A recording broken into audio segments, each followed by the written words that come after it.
Julie, can you, okay, thank you. So good morning. This is addressing chronic absenteeism. It's session 1 in our research and practice in high school turnaround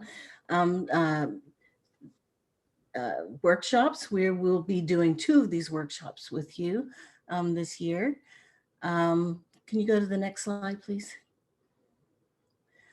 So as we do these presentations, we definitely are designing this with thinking about adult learning theory. So we are going to ask you to engage in a variety of activities. We're going to invite you to participate in discussions in some breakout rooms. And also we encourage you to ask questions in the chat. Also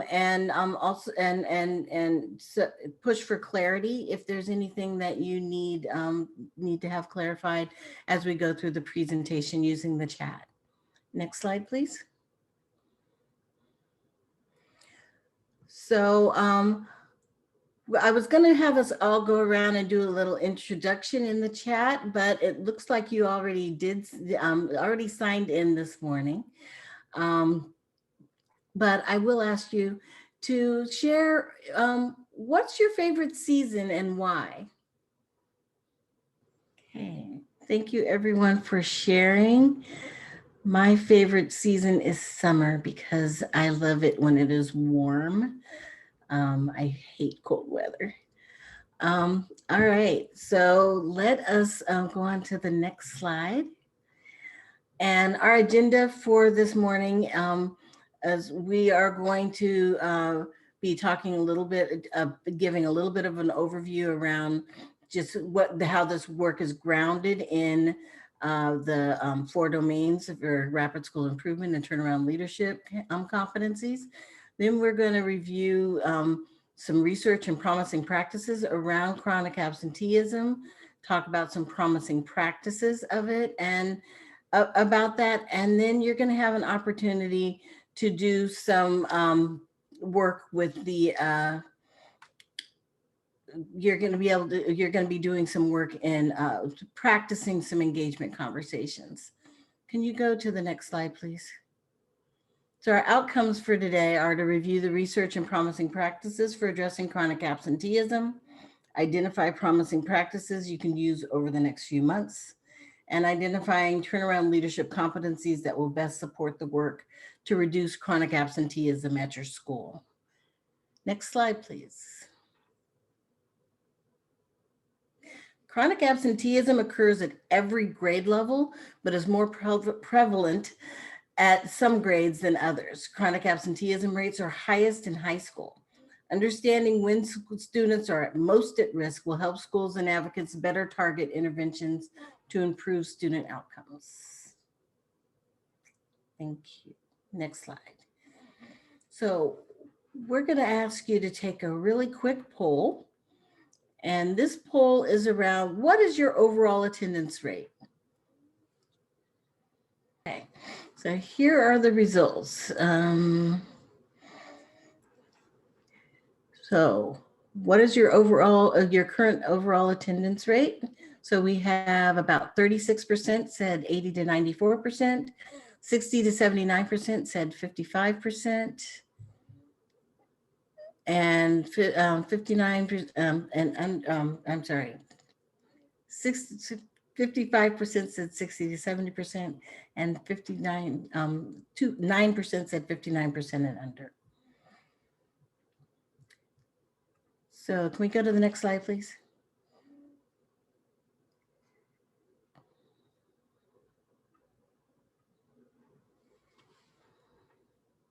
Whoops, back up. Okay. So just looking at the results or thinking about the results, who are the students who are missing at your school? And are there any patterns in your attendance that you know of or that you're aware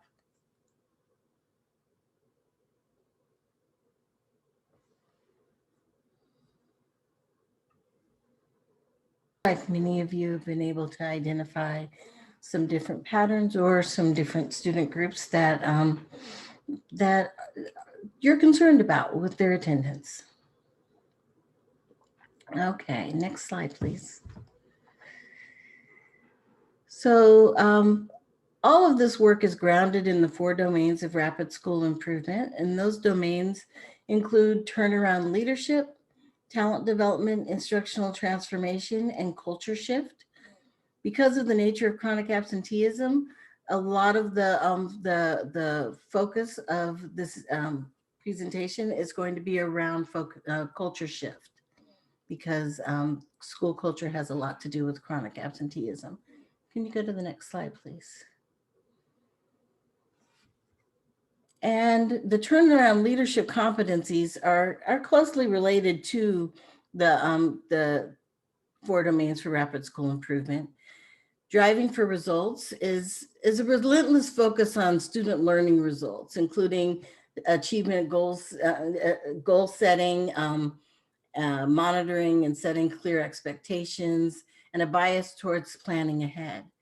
Influencing for results is working through and with others, including affecting the thinking and actions of others, team leadership, and working to increase the effectiveness of others. Problem solving and simplifying, problem solving is solving and simplifying complex problems, and including that analytical thinking to break things down in a logical way, and conceptual thinking to see patterns and links among seemingly unrelated things. And showing confidence to lead is the focus and commitment in the midst of highly challenging situations. And that includes just having a personal belief in your ability to accomplish the necessary tasks and actions. Next slide, please. So when talking about chronic absenteeism, there are some common myths that are out there that come up from time to time around absenteeism. These myths which sort of reflect the beliefs that some people have around why chronic absenteeism happens. Myth number 1, it is a concern, that is the idea that the concern about missing students is new, that students missing school is new. Chronic absenteeism has been an issue that has come up since the 50s.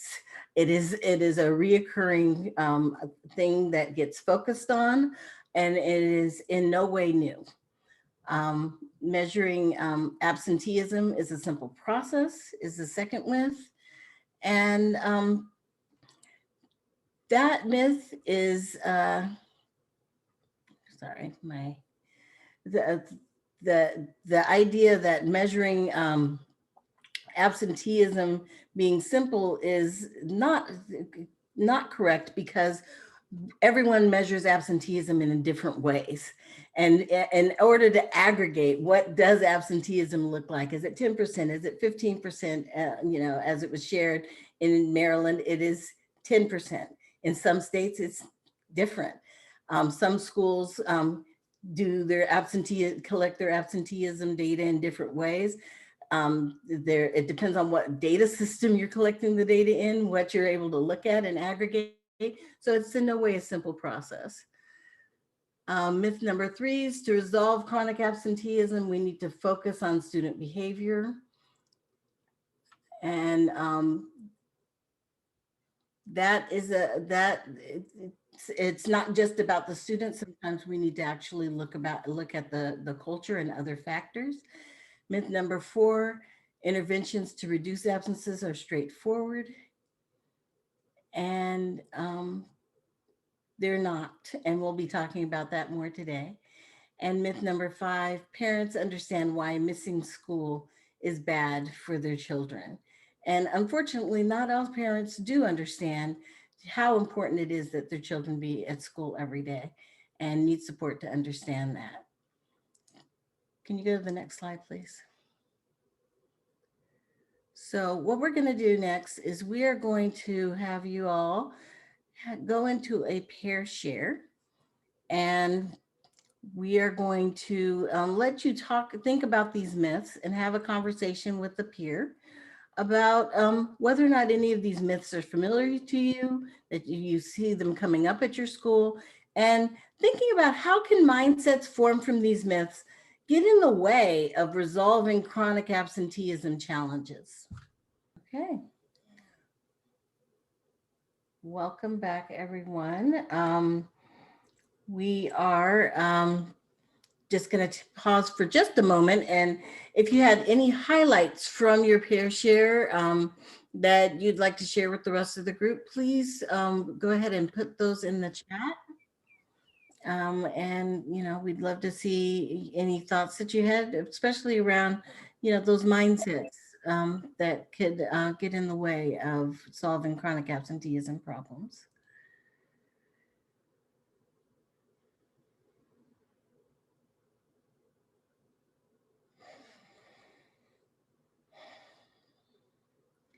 So we're now going to talk a little bit about what we actually know about chronic absenteeism and dig into the research a little bit. So some facts about chronic absenteeism is that nearly 8 million students were chronically absent in the 2015-16 school year. In about 1/4 of the 94,553 schools that were surveyed, 20% or more students were chronically absent. Children living in poverty, students from communities of color, and students with disabilities have disproportionately higher rates of chronic absenteeism.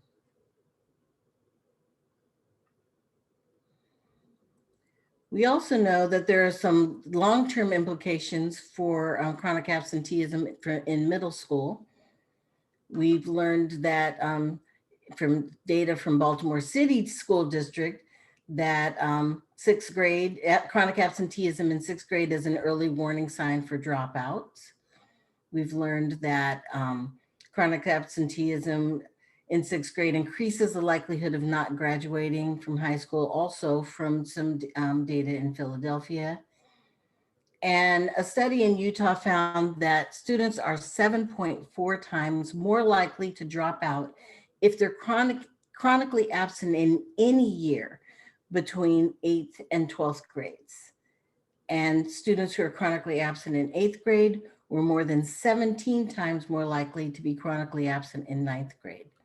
So I saw some trends around when students are chronically absent, they at one point they tend to repeat that behavior, and so that's also something to pay attention to.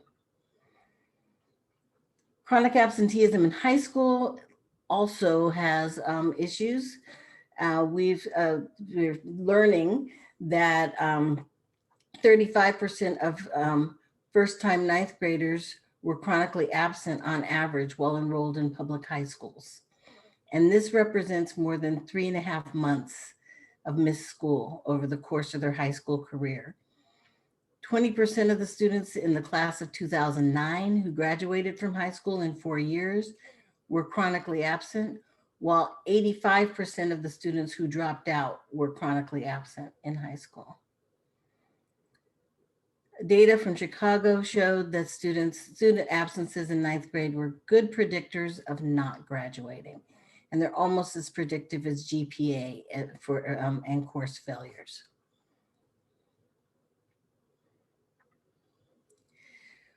When we look at chronic absenteeism, it is not evenly distributed across the country, or across the state, or even across the district. That's why it's really important to understand your local context. And so this is a recent map for 2015-16 is the most recent data that we have available for national chronic absenteeism data. And as you can see, there are many different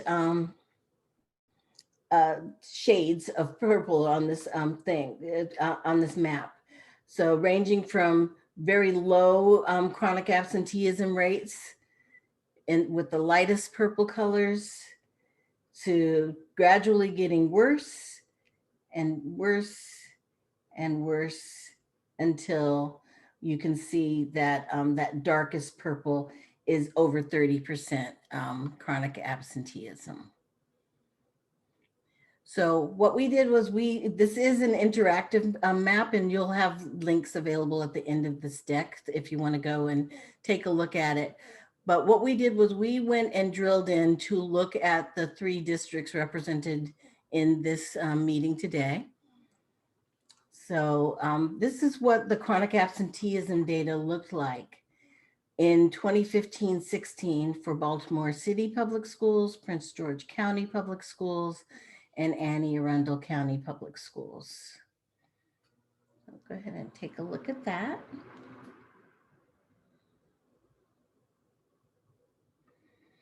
And think about what is coming up for you looking at this data. And go ahead and respond in the chat if you have a reaction you'd like to share. And so as you can see from the slides, we had a pretty significant chronic absenteeism rate of 36.5% in Baltimore City, 84.2% in Prince George County, and 17.2% in Anne Arundel County. And throughout the chronic, the COVID-19 pandemic, unfortunately, even if those numbers improved between now and then, it's possible that those numbers also could have gotten worse.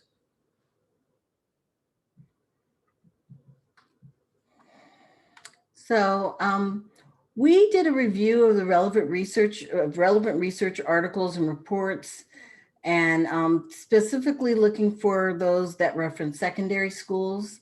And from the research, we identified some promising practices that we'll share a handout shortly, but that gives you those practices. But first I want to walk you through some of the things that we found.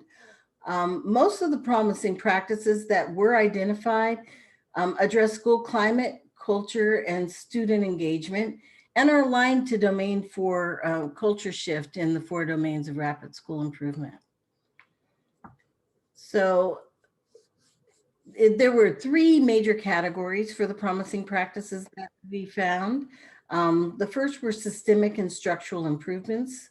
That includes using data to highlight the importance of school attendance, monitoring the progress of all students, and proactively intervening when students show early signs of attendance, behavior, academic problems, creating small personalized communities to facilitate monitoring and support, and implementing programs to help students transition from elementary to middle or from middle to high school. The second category was individualized student supports, and that includes providing intensive individualized supports to students who have fallen off track and face significant challenges to success. This is including academic supports as well as trauma-informed practices. And also engaging students by offering curricula and programs that connect schoolwork with college and career success, and then improve students' capacity to manage challenges in and out of school. And the third category for promising practices were school climate initiatives, community collaboration through community schools models and external partners to provide services traditionally not found in schools, engagement of parents and guardians that maintains consistent lines of communication with families, and allow schools to help families understand the importance of regular attendance, mentoring programs to promote relationships that provide students with guidance, support, and advocacy, and restorative practices implemented to reduce student suspensions and improve student attendance. Okay, so we're going to go to a pair share. And the pair share question is, which of these promising practices would you like to learn more about? And in the chat, there is a handout that has all of the promising practices that I just reviewed with you on it so that you can refer to that during your conversation. So shortly you will be going to a pair share and just look over the document and talk over with your share partner which of them you'd like to learn more about. It looks like just about everybody's back. Okay, welcome back everyone. For those of you who just got back, please go ahead and share any promising practices you'd like to learn more about, as well as any highlights from your peer share if you or thoughts that came up for you that you'd like to share in the chat.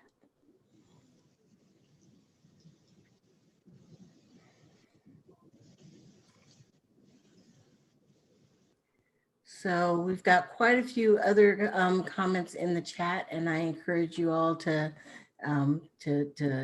take a look at the other ideas that came up from folks. And we are going to go ahead and go on to the next piece, which is getting a little closer to what we're dealing with right now. The attendance during COVID-19 has been a very different thing than what we've had to deal with in normal circumstances. And, you know, attendance in an online environment is being defined in many different ways, depending upon the school or the district or the state. A key issue is making sure that students are engaged. I know that I've heard that in Maryland, students are counted as in attendance in some places if they turn in their work. And so it's not about seat time, it's more around, are they engaged, are they participating, are they completing their assignments? There's some research in online learning in higher education that pointed to several approaches that were possible promising practices, and some early learning around the COVID issues to address student engagement are what I'm going to share with you next. So some emerging practices for engagement during COVID-19 included just that mix of asynchronous and synchronous learning in a distance learning environment. And now I know you have a hybrid environment, but just having those opportunities to have those pre-recorded videos or downloadable activities and activities for students to do if their family situations didn't necessarily allow them to be online during synchronous learning, as well as just giving that mix of activities for the teacher as well as the students.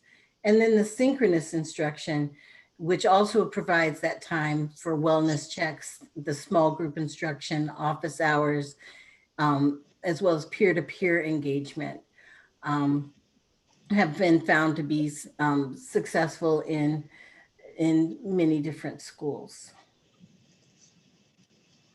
Some other emerging practices included the promotion of key self-regulatory behaviors for students, like goal setting, planning towards their goals, and monitoring progress, would help to increase student engagement in online environments. If they were keeping track of their own progress, rather than just being told what their progress was, they tended to be more engaged.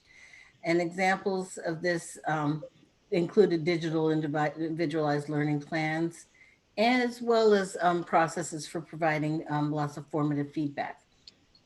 And communication was key with students, using several modes of communication. And the research suggests that students where the teachers or schools use 2 or more channels of communication had higher engagement levels than only one channel. So if they were getting texts and emails, or there were discussion forums or chats or Facebook, you know, as long as if having more than one way to contact students tends to engage them more. And also, when students are not showing up for school, engaging students through their peers and friends for secondary students has been successful. to have their friends or other students reach out to them to check in and see how they're doing, as well as communicating with families in multiple ways. Um, and another engagement activity that has been very successful is the uh, community engagement to solicit feedback on a pretty regular basis and or answer questions from families through virtual meetings, surveys, and other two-way communication. And so we want to give you another opportunity to just chat with each other around any practices that you're using at your schools in this distance learning environment to try and support student engagement, and um, and if there are any additional practices that you think are working at your school that weren't listed here. Um, Also thinking about what is your role as a leader to support these types of practices for your teachers.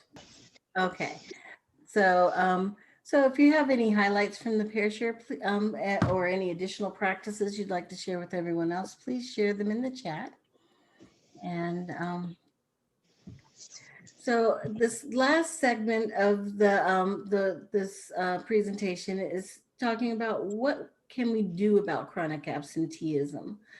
You know, we've looked at a lot of statistics and data and research, but what causes chronic absenteeism? And what we know is that chronic absenteeism is caused by many different things. It can be student specific around things that are happening with them in their either in their lives or at school. It can be family specific. It can be school specific, or it can be community specific. And so, as we think about chronic absenteeism, the most important thing when you're addressing it is to have a deeper understanding of the causes of chronic absenteeism in your environment. Having that understanding can help you to select and identify the interventions that will best meet the needs of your students. And engaging with your community will contribute to a better understanding of what the root causes are of the chronic absenteeism in your context. So without getting to the cause, sometimes you only see part of without engaging with the community, sometimes you only see part of the problem. You see what's happening at school, you see what the students presenting, but not necessarily what's happening under the surface for those children. So some of the ways that we can learn about why students are absent are regularly assessing student engagement to identify areas for improvement and target interventions to students who are not meaningfully engaged. Um, and one of the ways that you can do that is through school climate surveys. Oftentimes schools give a school climate survey once a year to sort of give a pulse, but in circumstances like we're in right now, and even on a regular basis, schools can actually give climate surveys, or small ones, more regularly during the school year to take a pulse. And so one of the resources that we shared with you on handout 2 includes the IES guide, Preventing Dropout in Secondary Schools. And there are some free climate surveys where the questions are available in that guide that if you don't have your own school climate survey, you can create one that you can use to get regular pulses of how things are going at your school. Another way that we learn about why students are absent is engaging with them directly and their families. Um, and studies show that parents often don't listen to recorded phone calls from schools. So if the messages about absences are recordings, a lot of parents, as soon as the recording stops, they hang up.